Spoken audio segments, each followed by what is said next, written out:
1945, the end of darkness. The world was tired. Tired of fire, tired of blood, tired of burying its sons. For 6 endless years, the earth had known only the sound of guns. But as the cold winter of 1945 gave way to spring, something began to change. The darkness that had swallowed the world was beginning to fade. Europe was a continent of ruins. Cities once full of laughter now lay silent, shattered glass, broken bricks, and echoes of the dead. Berlin, the heart of Hitler's empire, was a graveyard of ambition. And deep beneath its ruins, in a bunker carved from concrete and madness, the dictator who promised 1,000 years of power was running out of time. Hitler's armies were collapsing. On the Eastern Front, the Soviet Red Army was closing in, their banners flying red against the smoke-filled sky. From the west, American and British forces advanced, liberating town after town that had known nothing but terror. The Nazi dream was dying, and even the most loyal soldiers knew the end had come. But ending a war is never as simple as stopping the fighting. The human cost was beyond imagination. Millions were gone: soldiers, civilians, children. The Holocaust had revealed the darkest depths of human cruelty. In camps like Auschwitz, Dachau, and Buchenwald, the world saw what hate truly looked like.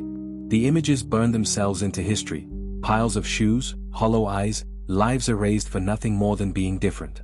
And yet, amid the ruins, hope began to flicker. In the war rooms of Washington and London, the Allies prepared for the final blow, the invasion of Germany itself. Operation Thunderclap. Operation Overlord. Operation Varsity. Different names for one purpose: to end the nightmare. To bring the world back from the edge of hell. In the final months, the fighting was relentless. American soldiers crossed the Rhine River under heavy fire. Every bridge taken was paid for in blood. The skies thundered with the roar of bombers, B-17s and Lancasters turning German cities into infernos. The people of Germany, once convinced of their invincibility, now huddled in basements, praying for the war to end. And then came the turning point. April 30, 1945. In that underground bunker, surrounded by the ruins of his empire, Adolf Hitler ended his life. The man who had plunged the world into chaos was gone. The Reich that was meant to last a millennium didn't even survive 12 years. But victory didn't feel like celebration. It felt like exhaustion. Like the whole world had been holding its breath, and finally exhaled. When news of Germany's surrender spread on May 8, 1945, VE Day, the streets filled with tears, laughter, and disbelief. In London, people danced around Buckingham Palace. In New York, Times Square erupted with cheers. Strangers embraced as church bells rang across the world. For the first time in years, the sound of joy drowned out the sound of war. But in the hearts of soldiers who had seen too much, the victory felt bittersweet. They had won, but at what cost? Entire cities lay in ashes. Entire families were gone. The world had been saved, but innocence was lost forever. As American troops entered the concentration camps, the reality of evil hit them harder than any bullet. They found survivors, frail, silent, barely alive, staring at their liberators with hollow disbelief. One soldier later said, "We thought we were freeing prisoners. But in truth, we were freeing ghosts." Those images changed the world. They forced humanity to look in the mirror, and never forget what hatred can do. In the months that followed, Germany surrendered, but Japan fought on. The Pacific still burned. The United States now faced another terrible choice, one that would change history again.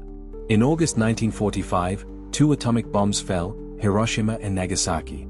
Mushroom clouds rose over cities, and in a flash of light, humanity saw its own power to destroy itself. The war ended, but a new kind of fear was born. Still, the world refused to sink back into darkness. In the ashes of 1945, nations came together to build something new, something they hoped would prevent such horror from ever returning. The United Nations was born. Germany was divided, east and west, 2 sides of a broken mirror. The Cold War began, but so did a slow, painful healing. America, once reluctant to enter the war, now stood as a global leader. Its soldiers returned home as heroes. Its factories shifted from weapons to rebuilding. Its ideals, democracy, freedom, justice, became the foundation of a new world order. And Germany? Germany faced its reckoning. The Nuremberg trials began, where the architects of terror were brought to justice before the eyes of the world. For the first time in history, nations agreed, crimes against humanity would not go unpunished. It was not vengeance. It was truth. And truth, finally, was stronger than lies. Years passed. The world that had been divided by war slowly learned to stand together again. Berlin, once a city of rubble, began to rise. The scars of war remained, but so did the will to heal. Children born after 1945 grew up in peace their parents never knew. And though the Cold War's shadow loomed, the light of freedom grew brighter with every generation. 1945, the end of darkness. It wasn't just the end of a war. It was the end of an era where fear ruled the human heart. It was proof that even in the darkest times, humanity can find its way back to light. Because when the world stood on the edge of oblivion, it didn't fall. It fought back. And in doing so, it rediscovered what it meant to be human. The bombs have stopped. The guns are silent. But the echoes of 1945 still whisper through time, reminding us that peace is not a gift. It's a promise.